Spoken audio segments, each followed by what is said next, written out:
Assalamualaikum warahmatullahi wabarakatuh. Berikut adalah video pembelajaran pengenalan mikroskop. Mikroskop pertama kali dibuat dengan ukuran yang cukup besar, yaitu sekitar 6 kaki. 1000 tahun yang lalu, bangsa Yunani dan Romawi telah menggunakan lensa kaca untuk memperbesar objek. Berikut adalah sejarah lebih lanjut dari perkembangan mikroskop, dan ini adalah gambar mikroskop yang pertama kali dibuat.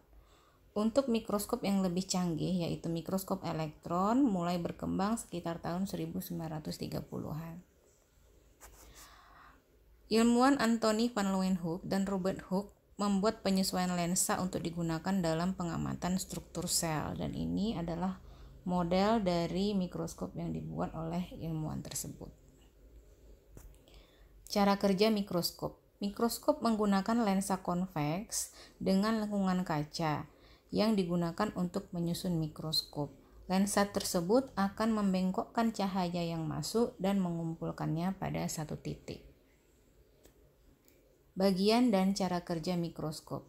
Terdapat beberapa bagian utama dari mikroskop. Yang pertama adalah lensa okuler.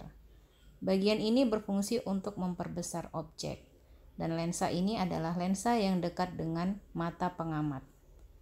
Yang kedua adalah lensa objektif. Lensa objektif berfungsi untuk mengumpulkan cahaya, memperbesar dan memfokuskan gambar dalam tabung mikroskop. Lensa objektif ini adalah lensa yang dekat dengan preparat yang akan diamati. Di antara lensa okuler dan lensa objektif terdapat satu tabung mikroskop. Tabung mikroskop berfungsi untuk memfokuskan objek. Di bawah ini adalah cermin pengumpul cahaya, merupakan cermin cekung untuk mengumpulkan dan memantulkan cahaya sehingga melewati objek atau preparat.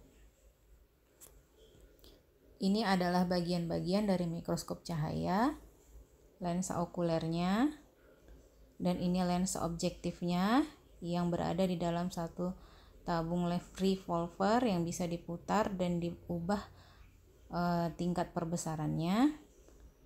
Ini adalah tabung mikroskop yang menghubungkan antara lensa okuler dan lensa objektif. Ada skrup pengarah kasar atau makrometer untuk menaik dan menurunkan fokus pada bayangan. Skrup pengarah halus atau mikrometer, pegangan sediaan atau pada meja preparat. Kemudian ada sindi inklinasi, cermin yang akan memfokuskan cahaya, pengatur kondensor atau banyaknya masuknya cahaya, diafragma, dan di sini adalah tempat diletakkannya preparat. Mikroskop listrik. Mikroskop listrik mirip dengan mikroskop cahaya. Perbedaannya adalah sumber cahaya yang digunakan berasal dari listrik. Jadi menggunakan bola lampu khusus yang terletak di dalam sistem iluminasinya. Untuk bagian-bagiannya sama seperti mikroskop cahaya.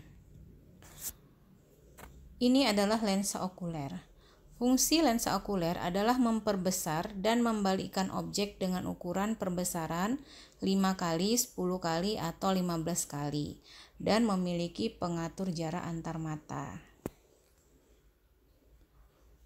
Tabung. Tabung berfungsi memberi jarak bagi antar lensa untuk memfokuskan objek. Jadi lensa yang dihubungkan adalah lensa okuler dan lensa objektif.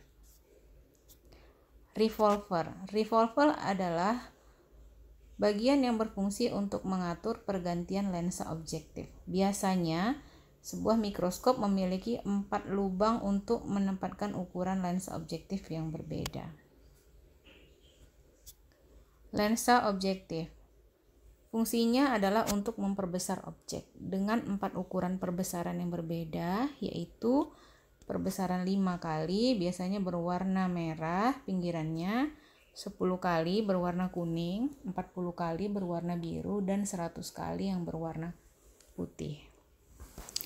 Nah, jika pada lensa objektif tertera kali 10/0,25, ini artinya perbesarannya adalah 10 kali dengan numerik apertur atau bukaan dari lensa tersebut sebesar 0,25. Semakin besar aperturnya, maka bayangan yang dihasilkan semakin baik atau semakin tinggi resolusinya.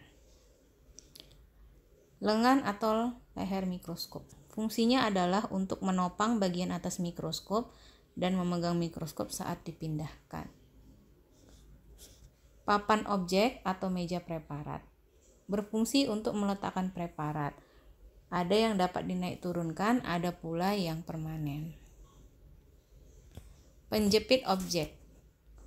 Fungsinya adalah untuk menjepit preparat agar tetap pada posisinya. Dapat digeser-geser untuk menentukan bagian preparat yang diamati.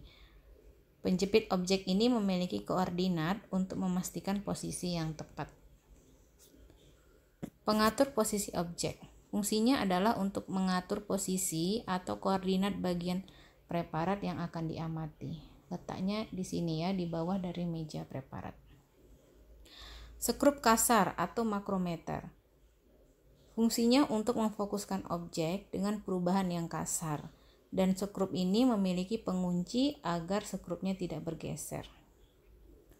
Skrup halus berada di bagian luar dari skrup kasar, atau nama lainnya adalah mikrometer. Fungsinya untuk memfokuskan objek dengan perubahan yang halus. Diafragma.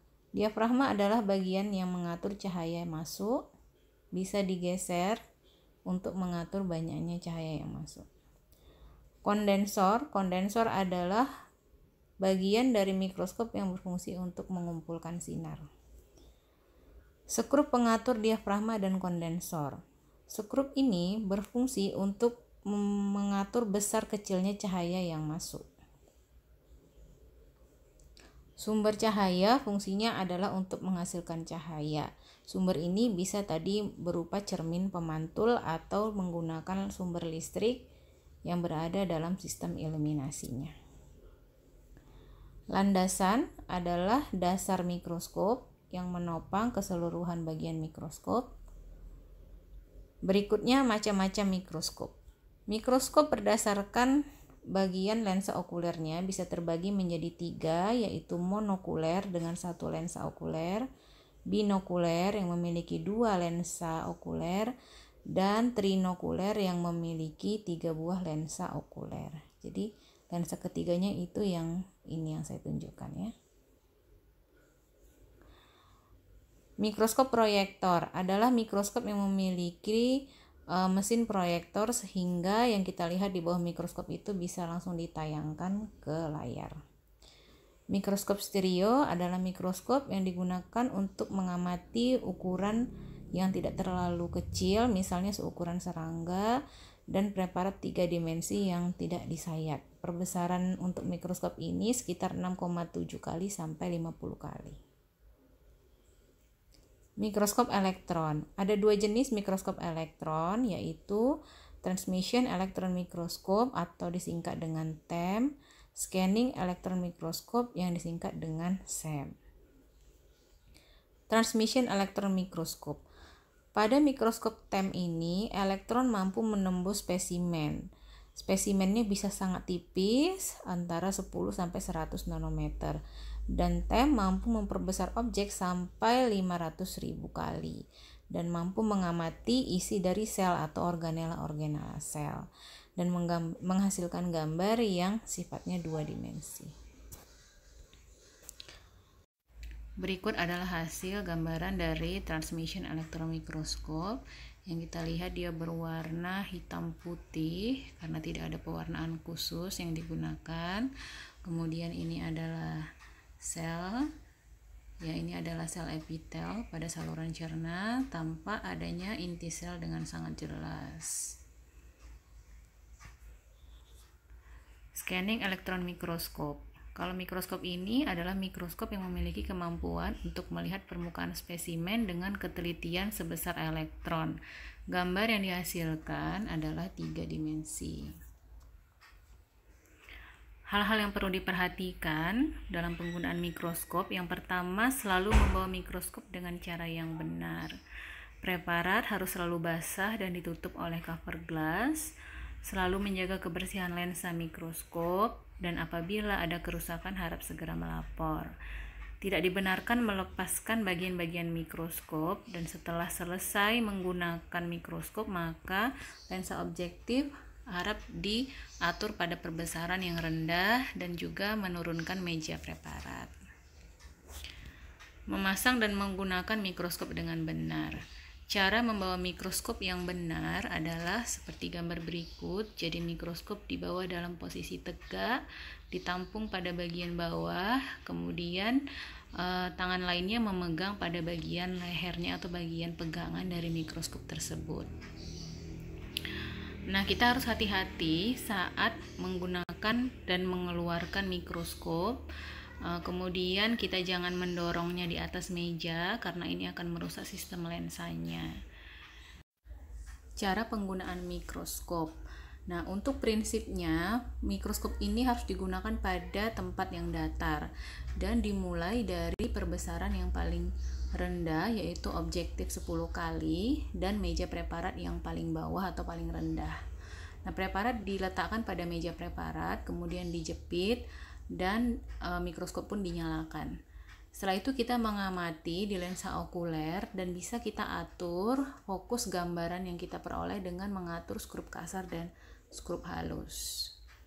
Nah, untuk perbesaran yang tinggi maka kita harus mengamatinya dengan sangat hati-hati agar tidak menimbulkan goresan pada lensa objektif. Untuk perbesaran yang sangat besar, sangat kuat yaitu sekitar 1000 kali, maka kita menggunakan minyak imersi. Menentukan angka perbesaran. Angka perbesaran adalah hasil perkalian dari perbesaran lensa okuler dan lensa objektif. Jika lensa okuler perbesarannya 10 kali dan lensa objektif perbesarannya 40 kali, maka perbesaran total yang dihasilkan adalah 400 kali. Artinya, objek yang kita amati telah diperbesar sebanyak 400 kali. Pemeliharaan mikroskop. Mikroskop wajib disimpan dalam tempat yang sejuk, kering, bebas debu, bebas uap asam ataupun basah dan menggunakan kotak mikroskop yang dilengkapi dengan silika gel. Bagian mikroskop non-optik yang terbuat dari logam atau plastik bisa dibersihkan menggunakan kain flanel atau kuas.